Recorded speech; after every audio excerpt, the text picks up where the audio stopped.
先生，都查清了，人就在里边，要再去叫这人找我。不用。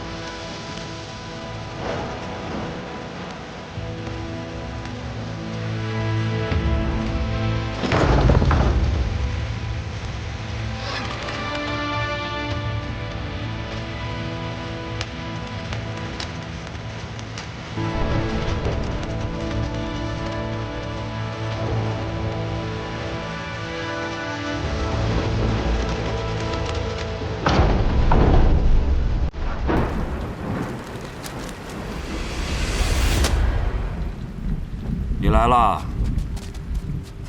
我是该叫你谢大人呢，还是杜君山人？公义先生，好久不见，王爷可还安好？还记得王爷呀？我以为你在京城这富贵乡温柔冢里，早都忘了自己的身份，忘了4年前你执意要进京之时，王爷是如何嘱咐你的。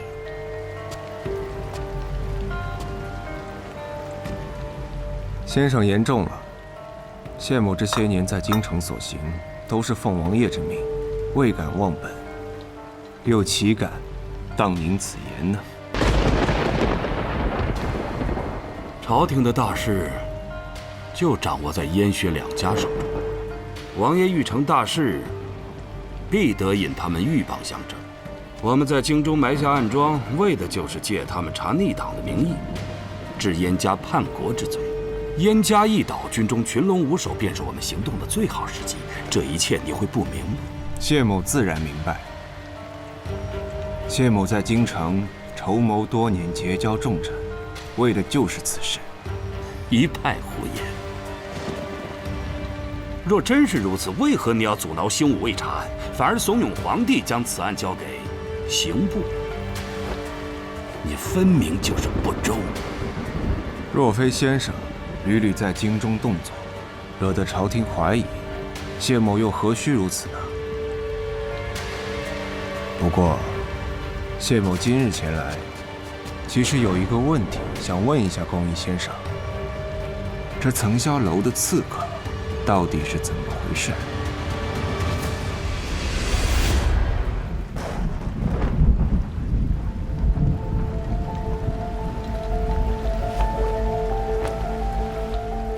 谢某说过，必会推翻沈郎之旨。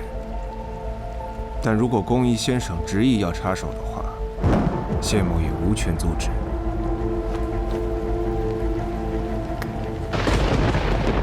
不过，谢某不得不说一句：假借王爷之名，行残害同袍之事，谢某也绝不会坐以待毙。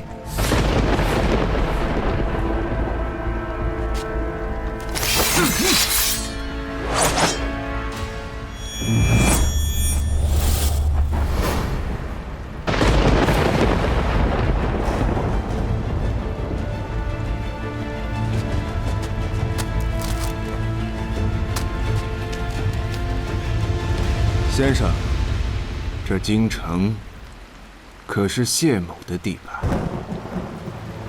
先生行事切记小心。谢威啊，你别忘了，你的命是王爷给的，想要两头讨好，你只会万劫不复。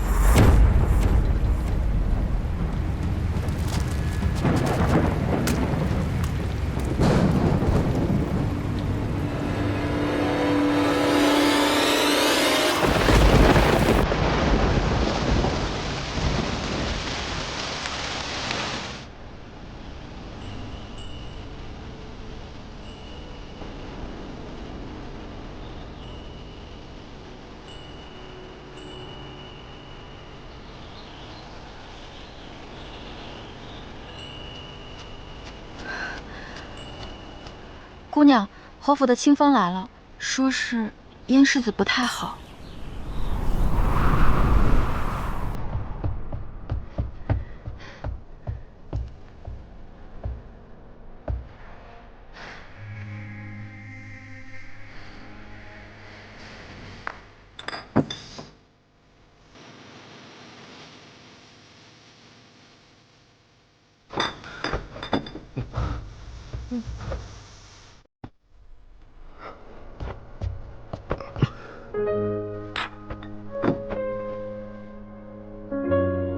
他们说你把自己关在房里，你是喝了多少？抱歉，吓着你了吧？怎么这么烫？我去找大夫。娘娘，别走。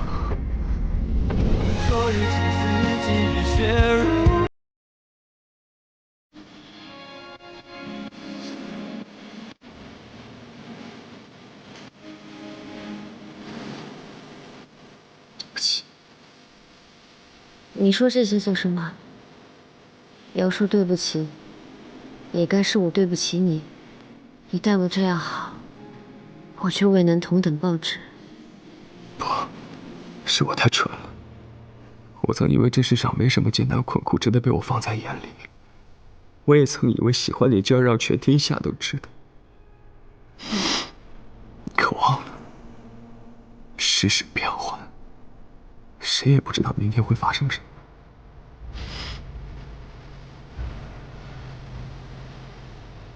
你本不必入宫拜读，却被我送了进去。现在人人皆知，你我青梅竹马，关系匪浅。倘若燕家遭难，你这样的娇气，如何自处？如何面对那些流言蜚语？你不问我是何时知道燕家有难，也不问我是如何说动周英之的。你不疑心我欺你、瞒你，担心我把一切说出去害了你，就只想着跟我说对不起，想着我以后好不好。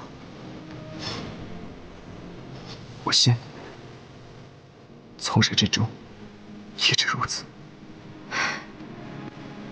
你真的傻，你是这天底下最傻的傻瓜。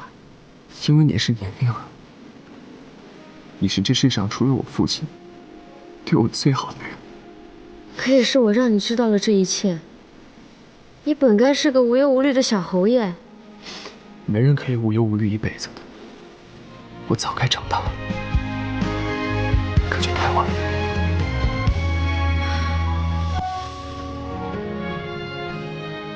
不晚，还有我呢。燕玲，我们一起度过这次难关。你还做那个恣意鲜活的小侯爷，好不好？不哭了，以后都不哭了，好吗？嗯。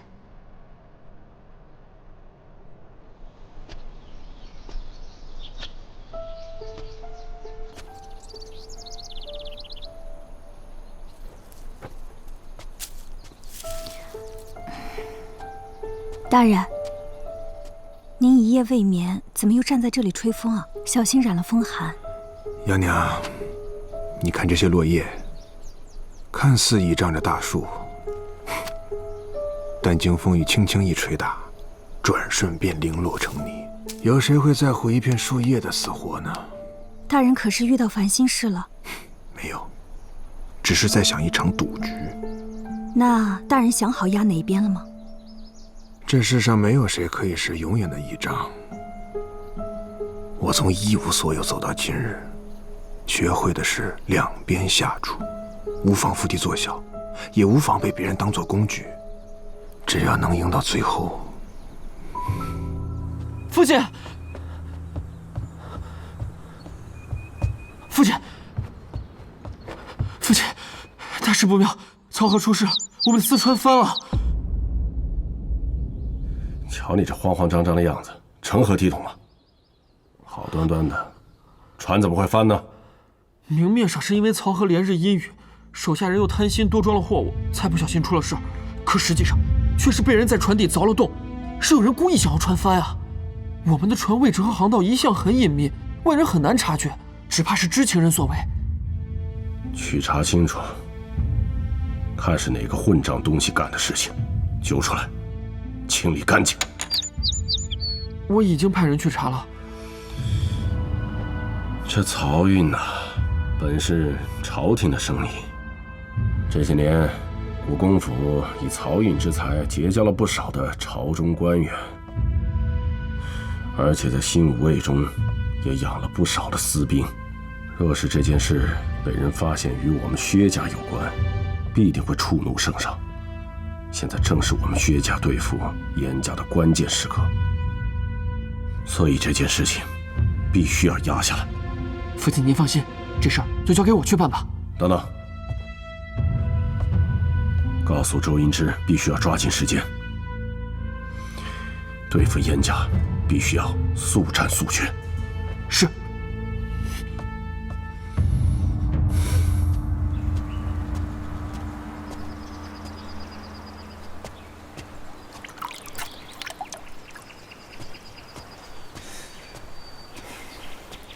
我说谢娟，你怎么就还能有闲心喂鱼呢？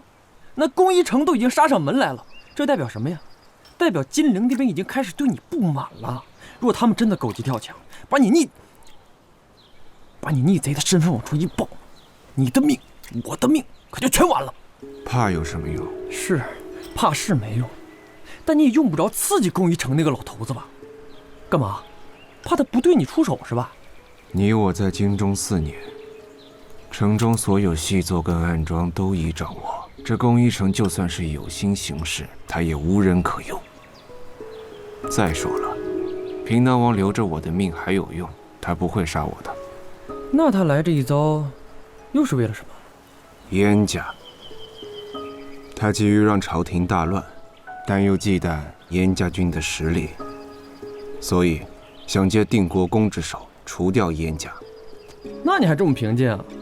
往日不是一说到燕家，你就急得直烧屁股一样吗？要是能让这定国公府自顾不暇，纵使这宫一城反了天，他也奈何不了燕家。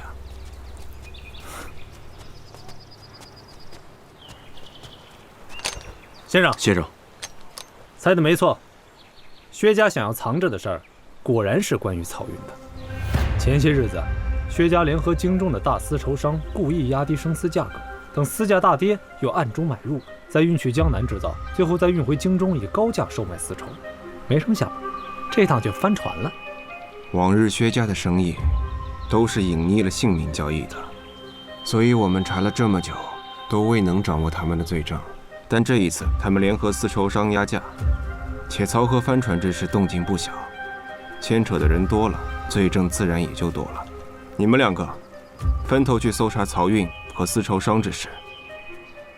至于你的话，至于我，当然是趁着现在消息还没有传开，低价收购生丝，待消息传开，丝价大涨，我们狠狠赚他一笔。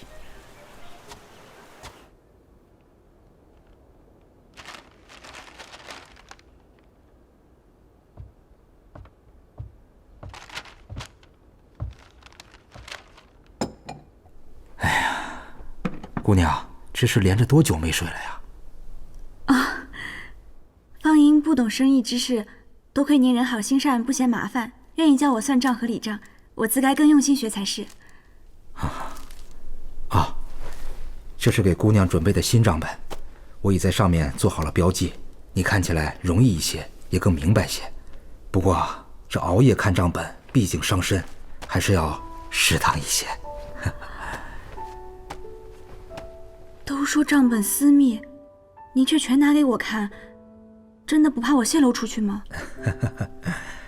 徐某做生意无愧天地良心，每一笔该如何就如何，不怕给人看。况且徐某看人看的是心，姑娘是什么样的人我心里有数啊。多谢徐老板。不过姑娘，如今这丝价仍旧未涨，你就不怕这钱亏了吗？若是亏了，我再攒够，日后还给东家。姑娘对你的东家倒真是死心塌地啊！按理说，这钱是东家的，事儿也是东家让做的，这亏了赚了，那都是东家的，如何这亏了还要说还给他呢？徐老板有所不知，他可是我的大恩人。虽然我不知道为何他那么帮我。也不知道为何他看我的眼神总带着悲伤。可滴水之恩当涌泉相报，既然他让我做生意，那也许把生意做好了，往后给他挣很多很多银子，他就会高兴吧。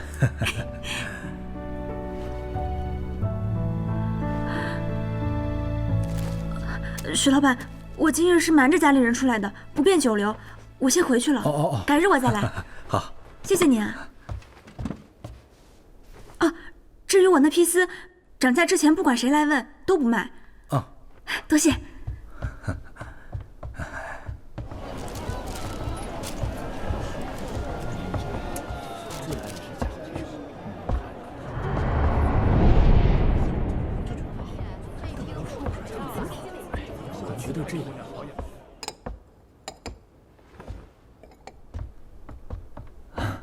可是许文义，许老板，你是？哦，在下姓吕，单名一个显字。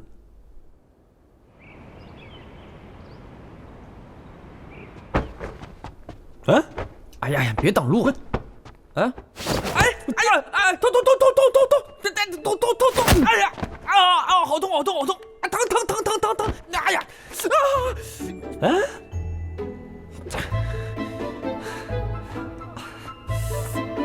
怎么？看样子事情没办成。办成一半，我今天真是见了鬼了。你老实告诉我，曹和尚私传翻了这件事儿，到底什么时候出的？最早又是什么时候传到京城的？到底都有谁知道啊？昨日出的事儿，消息刚到京城还没2个时辰，知道的人除了那送信的，也就是先生、你、我、刀秦，最多还有薛家那边的人。哎呀，不可能！有人前日便找许文义买了生丝，而且还预料这批生丝肯定会涨。我是几番旁敲侧击啊，这个许文义也没有说太多。但是我从会馆打听到，与他交易的是一个姑娘。你知道这姑娘是谁？清远伯府上一个谁都没有听说过的庶女，叫尤芳银。这个姑娘啊，背后还有一个东家，就是可惜我没有查到这个东家是谁。剑叔，你让刀秦顺道去查一查这个伯府庶女以及她背后的人。是。你刚刚说办成了一半，怎么讲？这个许文义啊，只卖了400两的丝，还留了一批。他呢也是聪明，看我来头不小，也想结个善缘，就以去年的市价把剩下的生丝都卖给了我。也好，今年丝价动荡，蚕农也是苦不堪言。你我本来就不是为了谋财，少赚一些也无妨。你大方。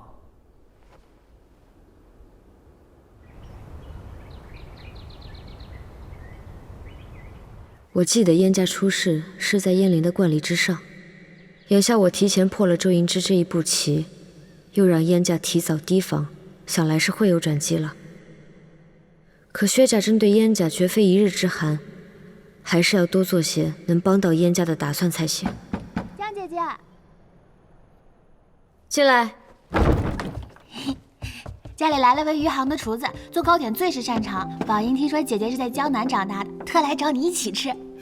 宝英在吃上面可是行家，这不，我也来借借势。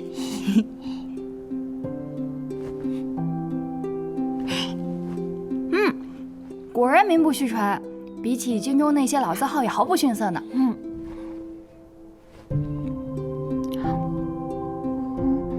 江姐姐不喜欢吗？好吃该是好吃的，只不过我本身不太喜欢甜腻的味道罢了，还望莫怪。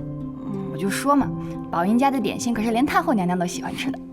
这样，你不喜欢也好，这些都给我吧。我就这么一小盒，你也留一点给我嘛。江雪宁，我有话问你。